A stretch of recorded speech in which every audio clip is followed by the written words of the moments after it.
আজকে যারা প্রথম আলো আর ডেইলি স্টারের জন্য রাস্তায় দাঁড়িয়েছে, এই মুখগুলি অত্যন্ত চেনা। এরা নিজেদেরকে সুশীল বলে, আমি বলি এরা হলো ওয়েদার কক বা মৌসুমী সুশীল। মানে যখন তাদের এজেন্ডা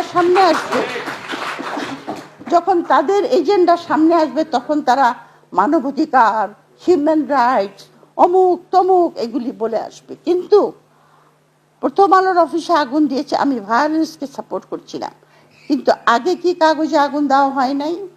নয়া দিগন্তে কি আগুন দেওয়া হয় নাই?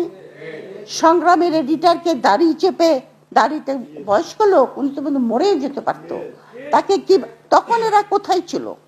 এদেরকে এই কোশ্চেন করতে হবে।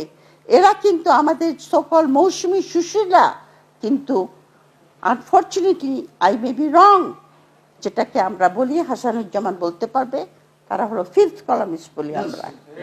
ফিফথ কলামিস্ট মানে আমার দেশে বসে আমার দেশের বিরুদ্ধে কাজ করে, আমার দেশের নাগরিক পাশের দেশের হয়ে কাজ করে।